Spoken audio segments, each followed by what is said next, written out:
Donc, salut les confinés, je vais continuer ma vidéo sur le putting. On avait commencé par le grip, j'avais comparé le grip normal au grip putting. En résumé, grip normal, d'accord, la position, par le fait que le club est très incliné, d'accord, à une position, enfin la position des mains est plutôt comme ceci, c'est-à-dire que si vous regardez cette main-là, elle est un petit peu fermée pour que le bras soit dans l'axe du club à peu près, la main sur le côté pour pousser, vous vous souvenez, hein, c'était l'image de pousser. Au putting, hein, votre club est beaucoup plus vertical, hein, ils sont plus ou moins verticaux, hein, mais celui-là n'est pas beaucoup, et vous voyez que déjà, il est beaucoup plus vertical qu'un club normal. Automatiquement, les mains s'ouvrent, vous voyez, les mains s'ouvrent, et cette fois, la posture, vous voyez, regardez la main gauche, elle passe d'une position plutôt un peu fermée à une position très ouverte. La main droite, ouverte aussi, de telle façon que les deux mains soient bien globalement face à face, hein, les deux paumes sont face à face. La position, alors la position est tout de suite exercice, j'ai un petit coussin ici. La position, c'est exactement comme la position du grand coup au niveau de l'exercice, vous vous souvenez, je vous avais demandé que pour prendre une position, au lieu de vous parler de tous les détails techniques, il suffisait de pousser quelque chose. Ben là, je fais pareil, vous voyez, je pousse quelque chose de très léger et je me mets dans ce mouvement-là. Vous voyez tout de suite que je suis légèrement en appui à gauche, même si ça ne se voit pas beaucoup. Le club, le manche n'est pas en arrière. La main gauche maintient le club, la main droite est sur le côté. Vous voyez que cette position-là, les épaules sont légèrement inclinées, okay, la main droite étant plus basse. Si à la télé, des fois, vous voyez les épaules horizontales, c'est que le golfeur a un grip inversé. Vous voyez, ça horizontalise les épaules. Si vous avez un grip classique, votre position ressemble à ça. La balle aussi, vous voyez, est automatiquement plus à gauche. Vous voyez, hein, si j'avais une balle, là c'est le coussin, plus à gauche.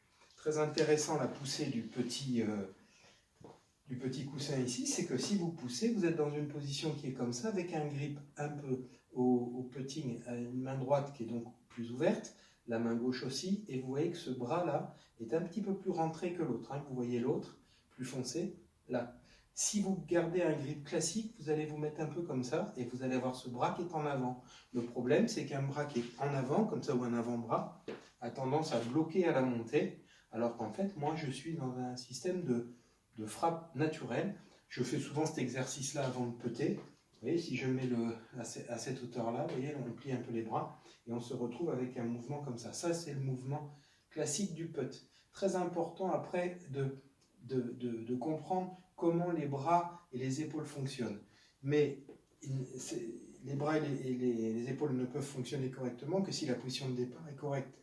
Donc souvent, nous, ce qu'on dit, c'est que hein, dans les bouquins, on va vous parler des poignets qui ne bougent pas, des bras qui finalement travaillent ensemble. Alors attention, hein, c'est comme la première ou la deuxième vidéo, hein, l'apéro avec la coupe de champagne, c'est exactement la même chose. Je tiens très doucement le club, je le serre très peu. Sur une pression de 1 à 10, on a l'habitude de dire, 10 étant le maximum de pression possible, là on est à 1,5. Vous voyez, on est très léger. Bon, c'est pas très compliqué, vu que la frappe de balle est très douce. Donc, moi j'ai cette sensation-là, vous voyez, de maintenir le putter au-dessus du sol. Si vous le tenez au-dessus du sol un petit peu, vous voyez que pour le maintenir, c'est tout à fait naturel d'avoir un bras droit très relâché. Et regardez bien, je le serre très peu, et si je le soutiens, vous voyez que mon bras droit est un petit peu plié. Vous le sentez cette position, vous la voyez. Je ne suis pas rigide comme ça, voilà, détendu. D'accord? Donc j'ai donc une position dynamique, voilà, relâchée. Si on parle de l'exécution du mouvement, quand je fais ce mouvement-là, vous voyez, on voit bien un mouvement coordonné des bras, des mains et des épaules. Le club, en fait, ne bouge pas au bout, donc les mains ne jouent pas, les bras jouent ensemble et automatiquement les épaules travaillent.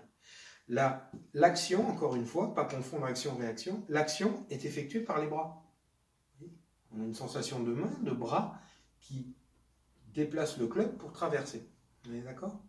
Souvent, et c'est ce qui est apparu à un moment donné, il y a une trentaine d'années, un peu plus, quand Led Better faisait travailler Nick Faldo, c'est que pour éviter de jouer avec les mains, puisque le coup de main est classique, l'éducateur avait dit, oui, bah alors attends, on n'a qu'à fixer les mains et puis il n'y a qu'à jouer plutôt avec les épaules. C'est les épaules qui dirigent le club. Moi, je trouve ça très compliqué. J'y arrive pas déjà, bon, mais je trouve pas ça très logique dans le sens où souvent, en plus, ce qui se passe, c'est que les golfeurs ont tendance à se crisper un petit peu pour se dire, tiens, je bouge pas, les poignets, et puis après, bah, ils jouent avec les épaules. Et bouger avec les épaules, je trouve que c'est compliqué de contrôler le club par les épaules. Alors si vous y arrivez très bien, hein, moi je ne suis pas dogmatique, hein, si vous êtes capable de le faire, vous le faites, mais je trouve ça difficile. Le problème c'est que moi si j'essaie de bouger les épaules, je commence déjà à avoir un léger mouvement de l'axe, et là c'est très compliqué. Alors que vous voyez, moi quand je suis ici, si je bouge mes bras hein, qui entraînent mes épaules, vous voyez que mon axe ne bouge pas du tout. Bon. Ce problème-là induit souvent un mouvement très en bascule aussi au niveau des épaules. Mais ce qui crée ce mouvement des fois en bascule, c'est aussi le fait que souvent les golfeurs ont envie de démarrer ou de suivre absolument la ligne. Alors, encore une fois, action-réaction. Moi, quand je pote, j'essaye d'être en ligne. C'est-à-dire quand je démarre, vous voyez, je me place. Quand je démarre, je veux être en ligne. Mais naturellement, mon club va être en ligne sur des centimètres, je dirais sur 10 cm ou 15 cm, je ne fais pas exprès, mais naturellement, le mouvement va légèrement bifurquer vers l'intérieur. Ça n'est pas volontaire, mais c'est, à mon avis, obligatoire. C'est dangereux d'avoir une envie, je dirais, d'être vraiment très droit, parce que je ne sais pas si vous voyez le club, là, il a tendance d'abord à monter un peu trop verticalement et à se fermer. À partir de là, lorsque vous êtes dans cette position-là, la descente va être trop abrupte. Abrupte, ça veut dire je m'arrête ou alors je suis obligé de bloquer un petit peu ou de relever. Donc faites attention, au petit, on doit avoir un angle d'attaque horizontal, on doit balayer l'air. Donc si vous vous forcez à être trop en ligne, là vous risquez de monter et d'avoir un angle d'attaque trop vertical. Donc je vous rappelle, l'important, je serre très peu, vous voyez, moi je serre d'ailleurs juste la pression pour maintenir le club au-dessus du sol avec ma main gauche. Vous voyez, là, ma main droite est légère. Et à partir de là, je pousse en ligne, je pousse le club. Donc la sensation est plutôt intéressante, moi je trouve, quand on pousse. Vous voyez, quand c'est ce côté-là, cette main qui pousse. Parce que l'autre, en fait, au lieu de tirer et d'essayer de guider en ligne, alors que le club va avoir du mal à rester en ligne, enfin dans sa bonne ligne, en poussant, vous voyez, naturellement, on donne de la vitesse au mouvement qui va se faire tout seul. Si vous sentez une légère souplesse quand vous exécutez un coup, ça n'est pas grave. Laissez un petit peu votre club swinger naturellement parce que c'est lui qui vous donne le tempo. Au lieu que ce soit vous qui essayez de guider tout le temps, lui, il a été fait pour balancer. Donc si vous poussez tranquillement le club et qu'après vous le sentez que ça balance, c'est bien. Vous voyez, il faut éviter d'être trop en contrôle. Quand je fais le mouvement, la position est comme je vous l'ai décrite tout à l'heure. Je démarre le geste et il est bien sûr évident qu'il faut éviter absolument de bouger. Parce que le corps, c'est-à-dire la colonne vertébrale, les jambes ne bougent pas d'un millimètre. Ok ? Alors ça ne vous empêche pas, bien sûr, c'est comme les approches et comme les grands coups, que lorsque vous petez, bon, bien sûr, il ne faut pas regarder le résultat trop tôt, parce que ça c'est dangereux. En regardant le résultat, vous ouvrez. Mais ça ne veut pas dire non plus qu'il faille se bloquer. Vous voyez ? On peut regarder. Alors souvent, nous, on dit qu'il faut regarder comme ça, vous voyez, et non pas regarder en tournant. Donc ça, faites attention. Par contre, toujours pareil, rien n'est bloqué. On peut très bien, vous voyez, peter très souplement et très correctement sans être crispé. Et pourtant, vous voyez que moi, mes poignets ne bougent pas. Mes bras balancent, ma tête reste fixe, mon corps reste fixe et je ne suis pas bloqué pour autant.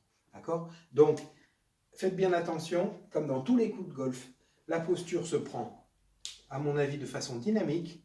La balle est un peu à gauche, le grip, je ne repasse pas dessus, hein, mais on l'a vu tout à l'heure. Et le mouvement est un mouvement qu'on pourrait classer pendulaire, de balancier, en faisant très attention à éviter d'être dans une ligne trop rigide, trop droite.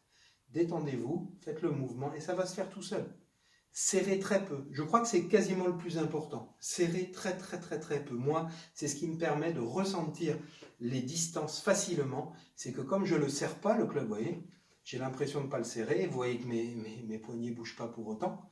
Vous voyez, ça, c'est intéressant. Ce qui est intéressant, c'est que vous avez vu qu'il y a certains pros qui prennent le grip pinceau ou le grip pinceau ici. Vous voyez, ça, c'est intéressant parce que d'abord, ça vous met le bras droit un peu plus fléchi à l'intérieur et pas à l'extérieur. Vous voyez, et ça, quand je fais ça, cette entité-là repose là-dessus.